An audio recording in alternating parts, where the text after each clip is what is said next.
"You're just a broke, boring loser with no ambition," she said after I paid her rent for 2 years. So I let her cry to the landlord while I drank champagne in Santorini. Hey viewers, before we move on to the video, please make sure to subscribe to the channel and hit the like button if you want to see more stories like this. Thanks. I've never been flashy. I've always been one of those people who pays their bills on time, shows up to work early, and keeps their head down.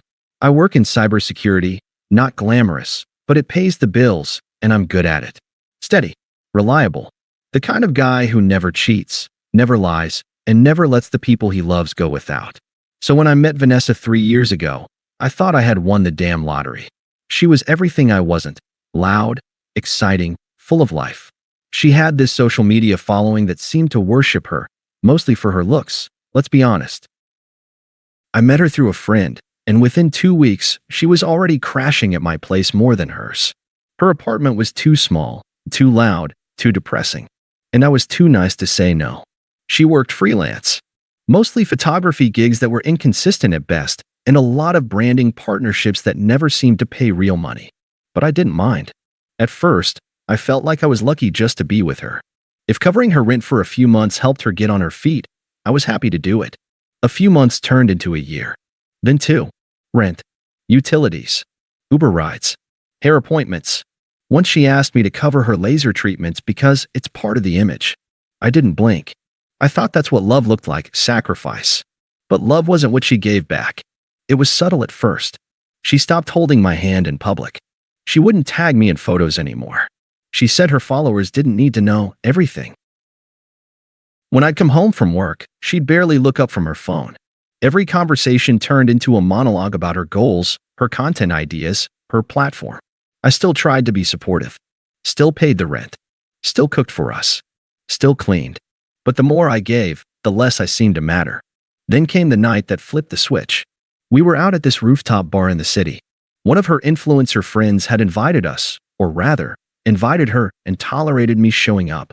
Vanessa had spent 2 hours getting ready and didn't say a single word to me the whole Uber ride over.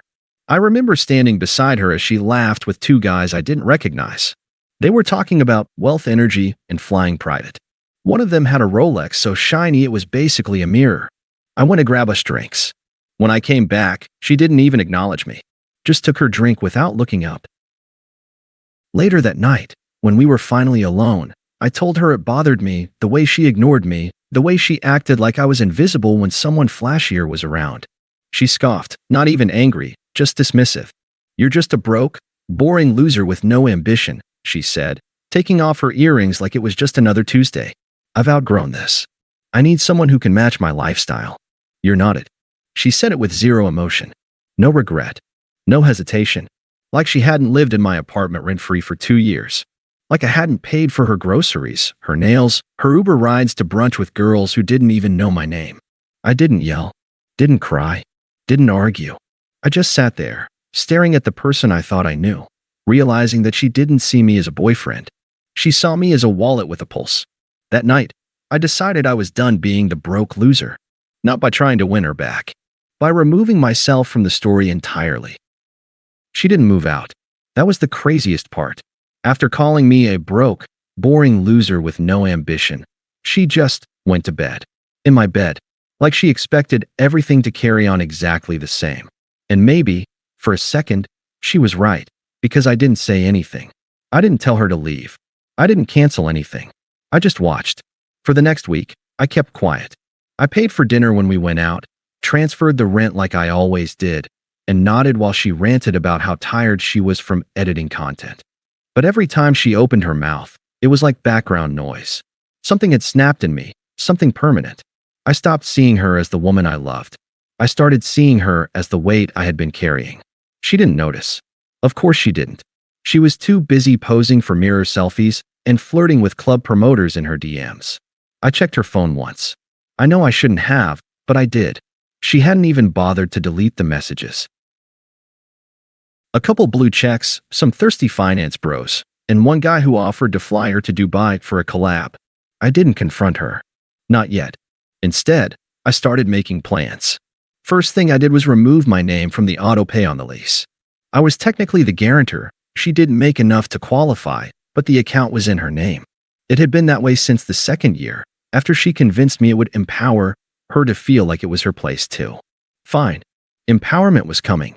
Next, I liquidated a few investments I'd been holding on to.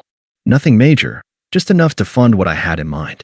I'd been saving for a house, but I figured peace of mind was a better purchase. Then I booked the flights. One-way ticket. Santorini. Followed by a string of flexible reservations across Europe and Southeast Asia. I told work I needed a sabbatical.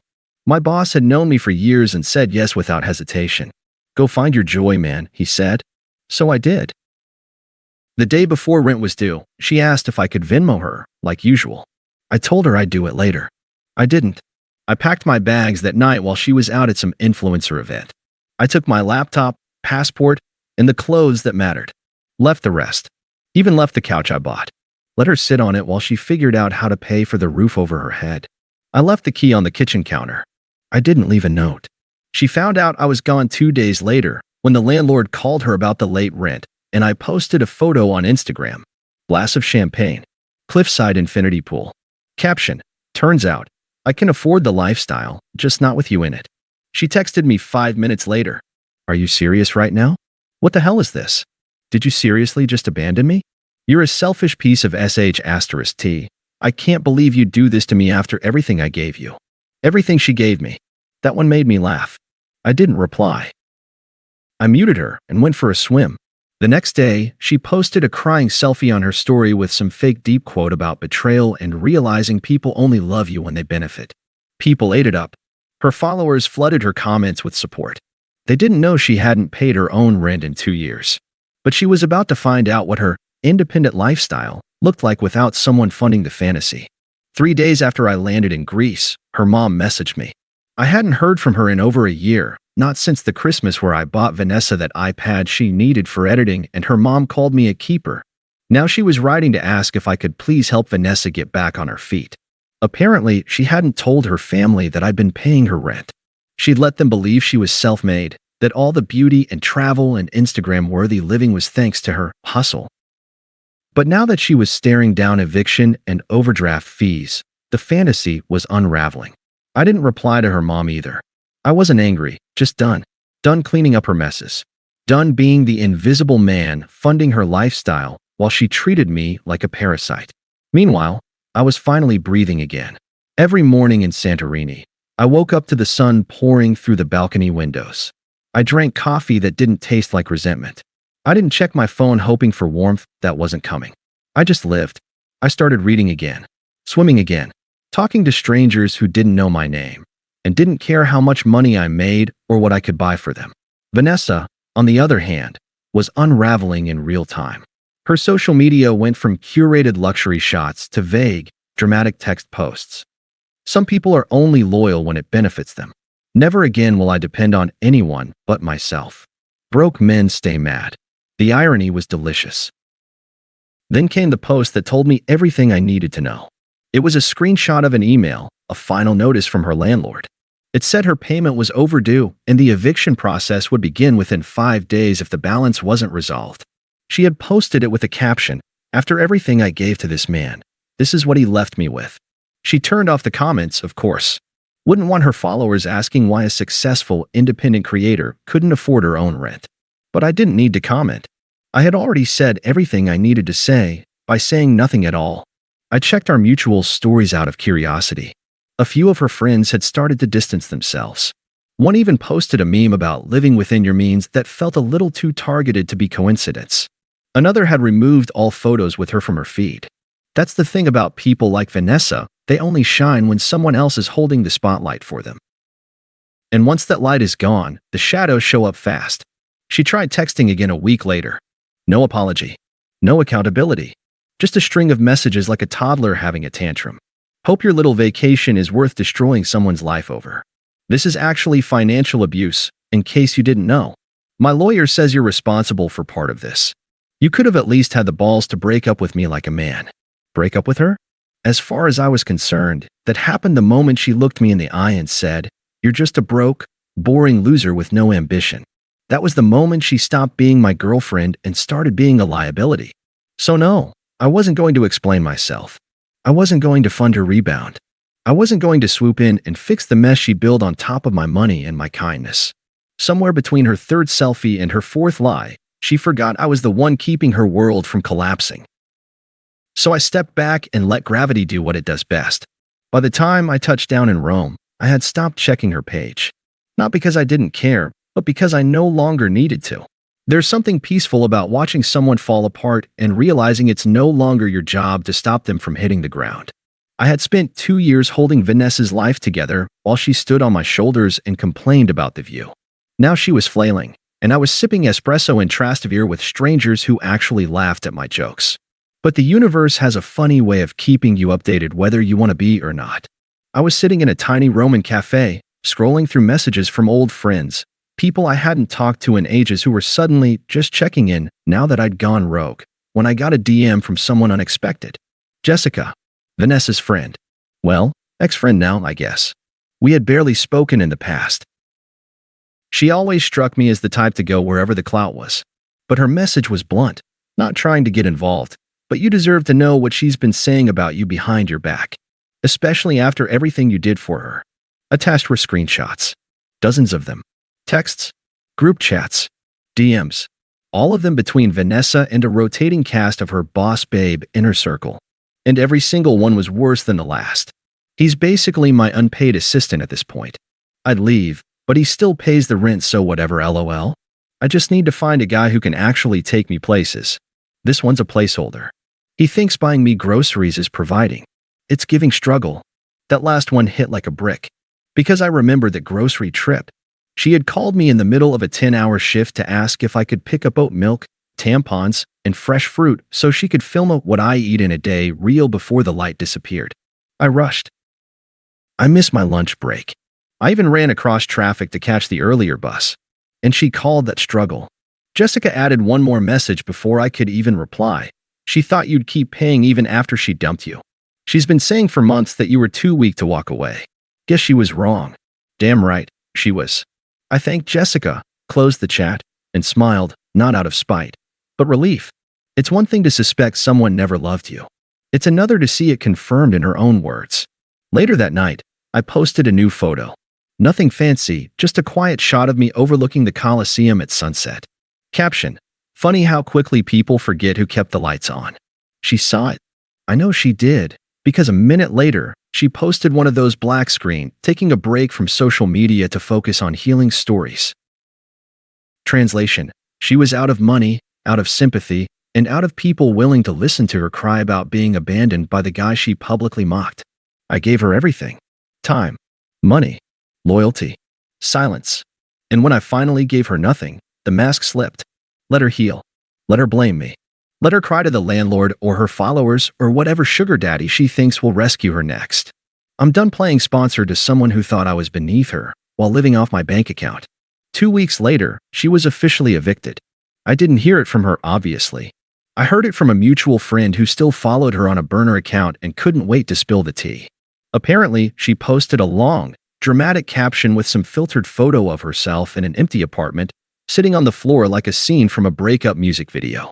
The caption started with, "Sometimes you have to lose everything to find yourself," and ended with, "God removes people from your life for a reason, even if it hurts." She never mentioned me by name, never admitted that she'd been living off me for years. According to the version she told her followers, she'd made the brave choice to walk away from a toxic relationship and was now being punished for trusting the wrong man. It was laughable, but it didn't matter, because the lie didn't last. A few hours after she posted it, someone commented, "Didn't you say in your story last month that your ex still pays your rent?" Then another, "Didn't he buy you that iPhone you're posting this from?" Then, this aged like milk. It was like watching a dam crack. One of her ex-friends even chimed in with a comment that I screenshotted because it was just too perfect. "Girl, he paid your bills for 2 years while you called him a loser in group chats.